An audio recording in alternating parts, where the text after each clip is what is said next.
I came across this study recently in my reading, and I thought it would be something interesting to talk about. So this is this study. It's called The Comparative Effects of Facial Rollers and Gua Sha Massage on Facial Contour, Muscle Tone, and Skin Elasticity, randomized control trial. So this is the first time I've seen a randomized control trial of the Gua Sha technique or facial roller. So I was quite intrigued to see this. It was a study done by people, a combined group of China and Korea mainly. Not any dermatologists, interestingly. The Department of Physical Therapy, Department of Rehab Science, Department of Beauty Design, and a College of Pharmacy. So I'm not sure why they decided to do this dermatological study, but fine.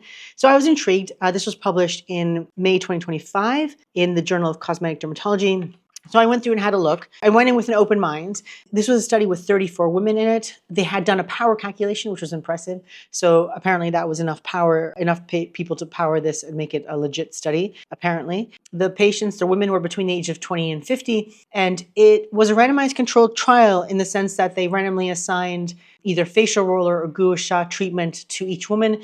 Each woman was given one treatment to do, 10 minutes a day, 5 times per week for 8 weeks. It was an 8-week study. So I thought, okay, this is interesting. There's no placebo control. Of course, it's hard to have a placebo control for this, but you could do a placebo control of, like, for example, facial massage with your hands, for example. They could have taught them to do that. So there are ways to have done a placebo, for example, within a study like this. That's a major flaw of this study. It should have had some type of placebo control or a dummy control, but it didn't have that. So I immediately thought, oh, that's a bit dodgy.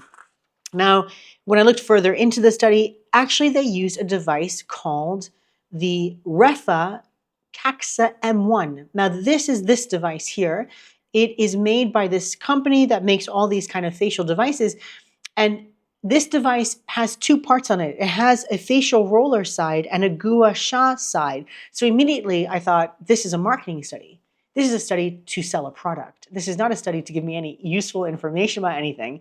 And indeed, that is what it is. So looking at the results, apparently both these devices are pretty miraculous. They miraculously can increase skin elasticity, which is also almost, well, basically impossible to do. So hocus pocus medicine at its best. It increased muscle tone in all the subjects, both devices, and improved facial contours, both devices. That's almost impossible to do. So I tried to figure out whether the authors had any connection with the company that makes the device. This device, called the Refa roller thing, looks really snazzy. It costs approximately $100. $100. You can buy a Gua Sha on Amazon for about 50 cents because they're just stones on a roller. But you can spend $100 on one of these devices, which is about 360 dirhams. The thing that got me was the skin elasticity bit, because obviously that's impossible. What I wasn't able to find is if these people who wrote this study had any connection with the company.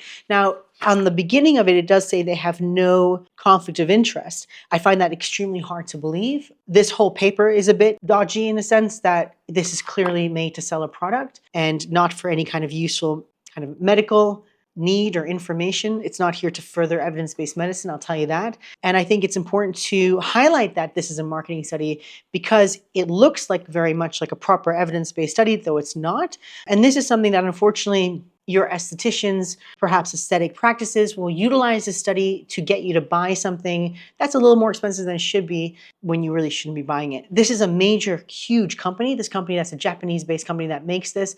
They have multiple brands. They have a lot of money. So they were able to spend some money on a marketing study of this caliber, which is impressive. But 100%, I wouldn't buy one of these. This study does not give you any information about how this, if it actually does anything useful. And just by looking at the numbers or looking at the data and using common sense, you'll know that there's no way that using a Gua Sha, I can't even say it, Gua Sha piece of stone or a facial roller is going to increase your skin elasticity or facial muscle tone. So yeah, you can skip that one, but good example of a marketing study.